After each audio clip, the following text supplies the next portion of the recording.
Now, Raila Odinga yesterday made a U-turn. Raila Odinga abandoned the revenue allocation formula. Raila Odinga abandoned President Uhuru Kenyatta, who had hoped to use the revenue allocation formula to consolidate the larger Mount Kenya region. Raila Odinga abandoned the Irungu Kangata bill. But the question which Kenyans are asking, why did Raila Odinga change his stand on this particular matter? When I wrote an article, I talked about CRA. At that time, I just come back from Dubai. I did not even know that the CRA report had been changed by the committee of Parliament. It should not be a winner and a loser. It should be a win-win situation. Because we all know Raila Odinga was actually supporting this bill for political reasons. Raila Odinga wanted to save the Building Bridges initiative. Raila Odinga wanted this bill not to stand on the way between himself and President Uhuru Kenyatta and the handshake. Raila Odinga was also supporting this particular bill because he wanted to appease the Mount Kenya voting bloc. But Raila Odinga has now changed his mind. And yesterday, Raila Odinga was very clear that when he first made his statement on this particular matter, he had not read the report. He reminded me actually of Mike Sonko, who signed the deed of transfer without reading. And I was shocked that Raila Odinga actually issued a statement without reading the document. And let's assume he didn't read the document. Raila Odinga is claiming that the document is a radical shift from the original CRA formula. But why did Raila Odinga change his mind? That's the question which Kenyans are asking. So today I want us to look at why Raila Odinga changed his mind. But before we go into those details, if you are watching this video for the first time, please, I want you to take a second or two and then click subscribe button so that next time we produce a video like this, you get notified. Now back to the main issue. Those who've been following this debate from the time it was initiated in Parliament 2 weeks ago, Senator James Orengo took to the floor of the House and requested the senators to adjourn the House to allow for consensus. And when James Orengo made that request, the senators rejected James Orengo. And actually, James Orengo was humiliated, and that adjournment motion was actually defeated by 40-7. In my view, that was embarrassment. But from that particular move by James Orengo, I realized one thing, that James Orengo was trying to save a situation. And on Tuesday, Senator Kipchumba Murkomen moved a similar motion. And that motion by Kipchumba Murkomen was passed by the House overwhelmingly. So I don't want to go into why Orengo's motion failed and why Kipchumba Murkomen's motion passed. But I want to focus on Orengo's motion. Why was Orengo moving that motion? In my view, Orengo was moving that motion because I'm sure he was not supporting that bill. And James Orengo later on voted yes to that bill. And I know he also did that for political reasons. He didn't want to be seen to be going against Raila Odinga. And something also tells me that probably Orengo was under instructions to move that particular motion. Because a day to that debate, Raila Odinga had issued a statement to the media explaining his stand. And his stand was also very vague. Raila Odinga was supporting the original CRA report formula. And that original CRA formula was actually not on the floor of the House. What was on the floor of the House was the Irungu Kangata formula. But why is Raila Odinga changing his stand on this particular matter? Why is he changing his stand? In my view, I think Raila Odinga has realized several things, and I want to get into details. But before we get into the details, is it possible that Raila Odinga feared losing his strongholds? Is it possible that Raila Odinga sensed betrayal? That as much as he was supporting this bill, Uhuru Kenyatta was planning to betray him? Is it possible that Raila Odinga sat down and took a pen and a paper and realized that however much he tries to please the Mount Kenya region, the number of votes they're likely to give him cannot equal to the votes he's going to lose in his strongholds. Is it possible that someone misadvised Raila Odinga? Because Raila Odinga is not known to change stance like today is here, today is there, or the other side. Raila Odinga is normally known to make a clear stand. On this revenue allocation, Raila's stand was not very clear. Is it possible that this particular bill is so unpopular and going against what Raila Odinga has always stood for? And is it possible that Raila Odinga's latest move is actually a strategy to set up the deputy president allies, or to expose the hypocrisy in William Ruto's supporters, especially those in Mount Kenya region? Now let us go into those details one by one. Number one is the fear of losing his stronghold. If there's any region in this republic which has always stood and supported Raila Odinga, then that region is the larger coastal region. In 2007, the coastal region supported Raila Odinga. In 2013, they stood with Raila Odinga. In 2017, they again stood with Raila Odinga. The coastal region were going to lose huge sums of money, running into billions and billions and billions. And the region was supporting Raila Odinga because of one thing, because of devolution. Devolution was actually supposed to transfer funds from the national government, from Nairobi, to the regions, so that the marginalized counties could actually benefit. But what Uhuru Kenyatta bill was doing was actually to reverse the gains of devolution. So Raila Odinga was going to lose the support.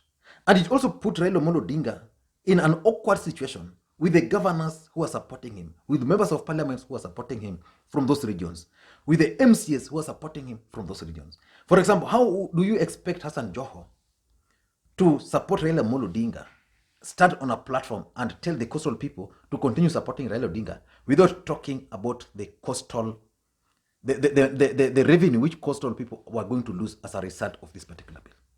Someone like Kingi. And so you see, this particular revenue allocation formula actually gave the opponents of Raila Odinga, people like Aisha Jomwa, people like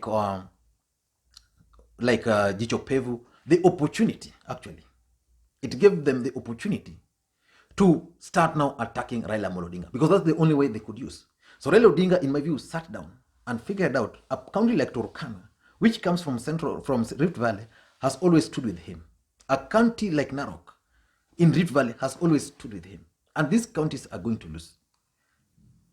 Where is he going to get extra votes? So he decided not to lose the regions. So by that alone, Raila Odinga is now likely to retain his strongholds. That's number one. Number two is the possibility that Raila Odinga has sensed betrayal on the part of President Uhuru Kenyatta. Who is President Uhuru Kenyatta going to support in 2022? Is he going to support Raila Odinga? Or is he working extra hard to ensure that Raila Odinga loses control of the stronghold and then failing again to make inroads into Uhuru Kenyatta's strongholds? It would just have made sense for Raila Odinga to stand with this bill at the expense of, for example, coastal region, if Raila Odinga was assured politically of the support from Central Kenya. But that support is not coming. Is it possible by this hand that now Raila Odinga has lost Ukambani? He was going to lose Coast. Raila Odinga was going to lose Northeastern. Of course, as always stood with him, but they were rigged. There's normally rigging there. Places like Turkana, Narok. So is it possible that Raila Odinga was being set up to lose those regions, but not making inroads into new areas? So I think Raila Odinga realized that the path he was taking was not good for his politics, but it was only helping President Uhuru Kenyatta. Number three, I also strongly believe that Raila Odinga had this notion that the people of Central Kenya can support him. What he failed to understand, and I've said that repeatedly on this platform, that the Mount Kenya votes, he can get them, but he cannot bank on them. The people of Mount Kenya can decide to support a presidential candidate from their own backyard. What will you do? They can still decide to go and support the deputy president, because the deputy president stood with President Uhuru Kenyatta. What can Raila do?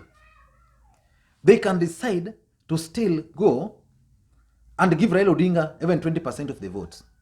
But what's the value of getting 20% of the votes from Central Kenya while losing the entire blocks? Because assuming Raila Odinga today loses cost, let's assume he will lose cost.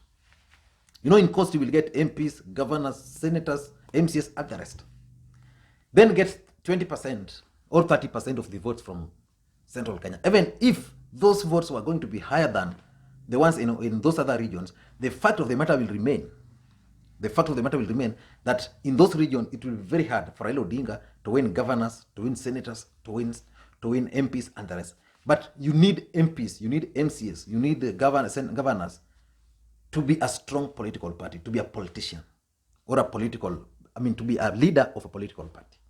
So I think Raila Odinga figured out that even the number of votes he can get from Central Kenya. And again, let's face it, Raila Odinga contested for the presidency in 2013, 2017, and we all know, I know some will deny, but we all know that despite massive rigging, Raila Odinga still ended up performing well. So Raila Odinga might not really need the entire support of Central Kenya. And again, politically speaking, Raila Odinga can actually win the presidency with the help of the support of the system without Central Kenya votes. And if he will do that, then he will not have even the burden, a political debt to these people. Number 4, something also tells me that Raila Odinga was misadvised. Someone just went to Raila Odinga, either when he was still in Dubai or when immediately came back, and convinced him to support this bill. And because he was unwell, he didn't read it well. And this is why I ask myself a simple question. Who are Raila Amolo Odinga's advisors of late? Who are advising Raila Amolo Odinga? Because previously we would say there was Niwanyande there was Adam Solo there was David Ndi there. It's like on this matter, David Ndi would have actually given Raila Odinga a clear picture on what ought to be done with a clear roadmap on the solutions. So who is today Raila Odinga's economic advisor? People like Said Abu Bakr, where are they? Adam Solo, yeah? Manyora, I saw he was part of that team. So where are these advisors today? Who are advising Raila Amolo Odinga today? So something tells me Raila Odinga might not have advisors today. So someone took advantage of that and misadvised him to support this bill. Because in my view, if I were Raila Odinga, I would have taken a stand. Raila Odinga was sick, right? So he just came from Dubai. So he landed into this country. He was sick. He was in Mombasa. This debate was happening. What stopped Raila Amolo Odinga from just observing without issuing a statement? What stopped Raila Amolo Odinga? Nothing. Uhuru Kenyatta has not uttered a word on this particular matter publicly. William Ruto did, but strategically to declare win-win. So he didn't issue any stand. Raila Odinga came out and supported this, although it was vague. Again, now he's coming out to, so what's happening to Raila Amolo Odinga? Number 5, I think Raila Odinga also realized that this bill was totally unpopular. That this bill was unpopular in the entire country. And that this bill was going against what he has always stood for. Raila Odinga has always been the voice of the voiceless. Without Raila Odinga, probably, we will not have devolution. And without devolution, counties like Mandera would not have seen cesarean section.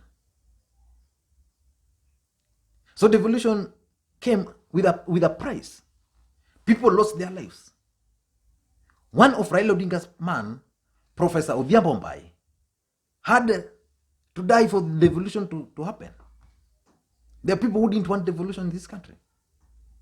Today, the same people are the beneficiaries of this devolution. So if Raila Odinga supported devolution, people died for devolution. And now we are in a situation where counties which are supposed to benefit out of devolution. Because the fact is, the reason why there was devolution was the skewed government allocation of resources. So that if you are coming from Nyanza and you don't support the government, then you don't get development. You come from Northeastern because your numbers are few, then you don't get development because politically you don't make sense. If you come from the coast, then you are denied resources. Why? Because you are just viewed as just other people. You come from Central Kenya, then your tea, coffee, the data is always cleared. So devolution was supposed to cure some of those. And Raila Odinga was at the center of devolution. In fact, Raila Odinga was being referred to as the father of devolution. And now he's in a situation where he's supporting a government move to take away resources from some of those counties. Wajir is losing 1.2 billion. Of course, almost 8 billion, almost 2 billion. Of course, the reason given is that some counties' governors are corrupt. Of course, they are corrupt. So tell me which county where the governor is not corrupt. But the fact is, some of those money end up in the village. As much as the governors wanaiba, most of the money end up in the village. And lastly, something also tells me that probably Raila Odinga has made that move, that U-turn, as a strategic move.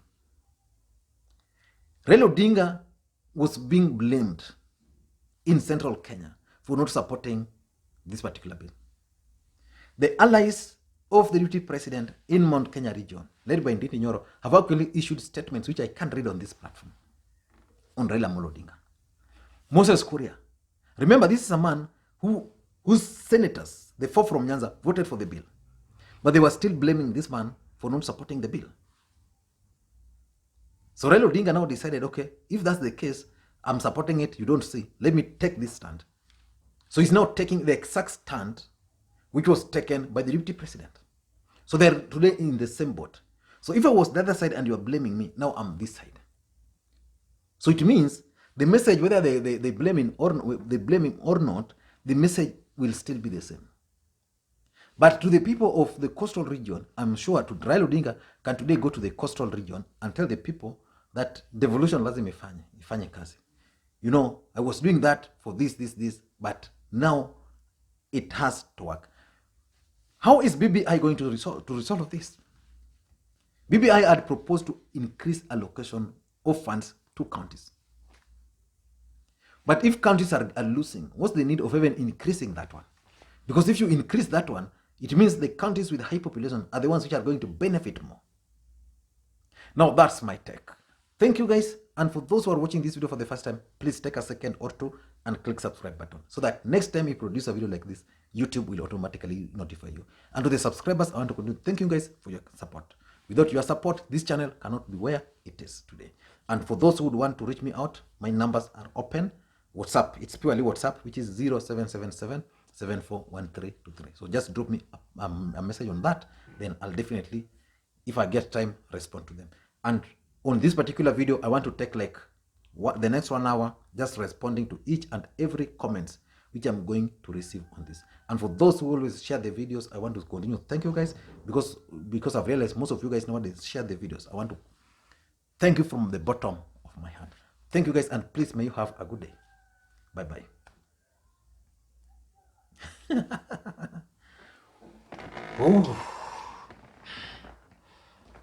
Imekuwa ngumu sana bwana, sio rahisi.